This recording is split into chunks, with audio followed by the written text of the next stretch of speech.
Next topic है measurement of surface tension कि जो सरफेस टेंशन प्रॉपर्टी हम लिक्विड्स की देख रहे हैं उसको कैसे मेज़र किया जा सकता है। There are 3 methods. बेसिकली हमारे पास 3 मैथड्स हैं सरफेस टेंशन को मेज़र करने के लिए। उसमें जो फर्स्ट मैथड है वो है capillary rise method. As the name suggest कि आप कोई कैपिलरी लोगे उसमें लिक्विड क्या करेगा, राइज करेगा इस मैथड के अंदर, जैसा अभी आपने पीछे देखा भी है प्रीवियस वीडियो में। इसमें क्या कहता है, जो ये मैथड है ये किस प्रिंसिपल पे बेस्ड है। One end of the capillary tube is put into a liquid, कि आप क्या करोगे, कैपिलरी ट्यूब को एक एंड से लिक्विड में पुट करोगे, डिप करोगे। Then the force of surface tension pushes the liquid into the capillary to a certain height.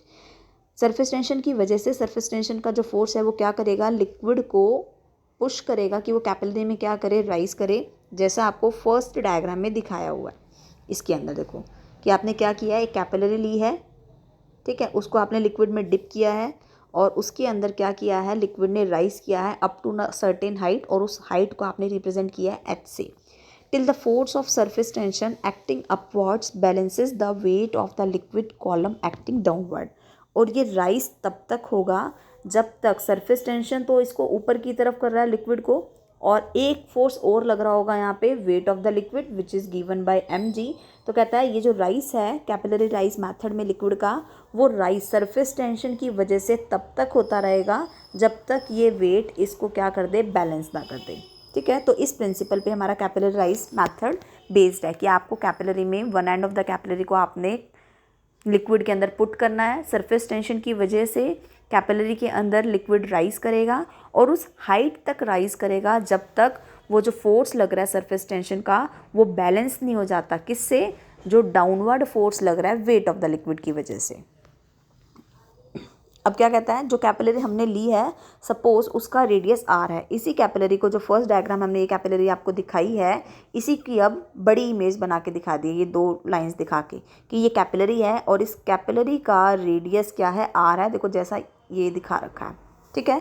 Capillary का रेडियस क्या मान लिया, R. If a capillary tube of radius R is vertically put into a liquid, इसलिए क्या वो capillary को liquid में put कर दिया हमने, जो हमारा लिक्विड का लेवल है वो राइज कर गया हाइट एच तक, ठीक है।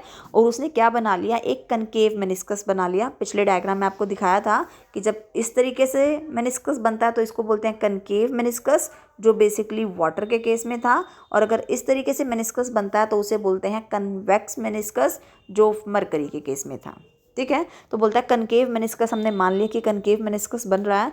तो जो सरफेस टेंशन है बेसिकली, जिसको आप गामा से रिप्रेजेंट करते हो, acting along the inner circumference of the tube exactly suppose the weight of the liquid column।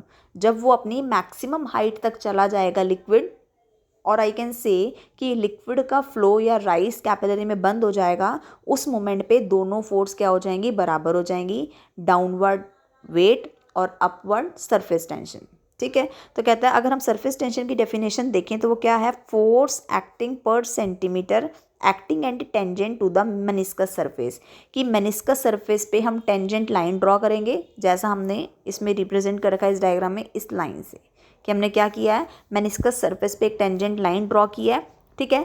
इस टेंजेंट लाइन के अलोंग कितना फोर्स लग रहा है पर सेंटीमीटर, हमने जो एंगल है between the tangent and the tube, जिसको भी हमने कॉन्टेक्ट एंगल भी बोला था, वो हमने थीटे से रिप्रेजेंट कर लिया, थीटा मान लिया, ठीक है। अब हम क्या देखेंगे कि जो ये हमारा सरफेस टेंशन है, जो टेंजेंट लाइन के अलोंग हम देखते हैं, देखो ये वाली जो लाइन है जिस पे आपने क्या रिप्रेजेंट कर रखा है, टेंजेंट रिप्रेजेंट कर रखा है मेनिस्कस के लिए, ये जो लाइन है जिस पे आपने गामा दिया है, इसके 2 कंपोनेंट मान लिए, एक कंपोनेंट अपवर्ड डायरेक्शन में और एक कंपोनेंट इस डायरेक्शन में। जैसा कि आप फिजिक्स में करते हो कि अगर आप इस लाइन के साथ एंगल थीटा है तो ये कंपोनेंट कितना हो जाएगा, गामा कॉस थीटा, ठीक है। ये वाला कंपोनेंट कितना हो जाएगा, गामा साइन थीटा। इस तरीके से देखते थे कि अगर एक वेक्टर क्वांटिटी ऐसे ली है और इसके साथ एंगल थीटा है, एक्स एक्सिस के साथ ऐसे दिखाते थे, और सपोज ये मान लो पी पैरामीटर है, तो ये होता था पी कॉस थीटा, और अगर वर्टिकल चले जाएं तो ये होता था आपका पी साइन थीटा। सेम यहाँ रिप्रेजेंट कर रखा है क्या, कि जो वर्टिकल दिखा रखा है, वर्टिकल क्या दिखा रखा है, गामा कॉस थीटा, क्योंकि वर्टिकल लाइन के साथ एंगल कितना है, थीटा एंगल है, ठीक है। तो हॉरिजॉन्टल क्या हो जाएगा, वाई साइन थीटा हो जाएगा पैरामीटर। तो इस गामा के सरफेस टेंशन के वर्टिकल वाला जो पार्ट है वो होगा गामा कॉस थीटा, जो हॉरिजॉन्टल वाला पार्ट है वो हो जाएगा गामा साइन थीटा। पर हमें पर सेंटीमीटर इस मेनिस्कस के अलॉन्ग देखना है कितना बनता है पूरे मेनिस्कस के अलॉन्ग। तो हमने ये देख लिया कि जो कैपिलरी का सरकमफेरेंस है वो कितना है 2πr, क्योंकि आर उसका क्या था रेडियस। तो जो टोटल कंपोनेंट आएगा फोर्स का वो कितना हो जाएगा 2πr सरफेस के लिए into gamma cos theta gamma का कंपोनेंट। तो ये हमारा आ जाएगा सरफेस टेंशन वाला फोर्स, ठीक है, जो अपवर्ड लग रहा है। उसके बाद आता है एक फोर्स और लग रहा है डाउनवर्ड, जिसको आपने वेट बोला है, weight of the liquid acting downward. Weight basically होता क्या है, देखो इसने अगर मैं वेट की बात करूँ तो वेट होता है mg, मास और एक्सेलरेशन ड्यू टू ग्रेविटी। अब मास को इसने और एक्सपेंड करके लिखा हुआ है। अगर हम ये देखें मास क्या होता है या डेंसिटी क्या होती है, मास अपॉन वॉल्यूम।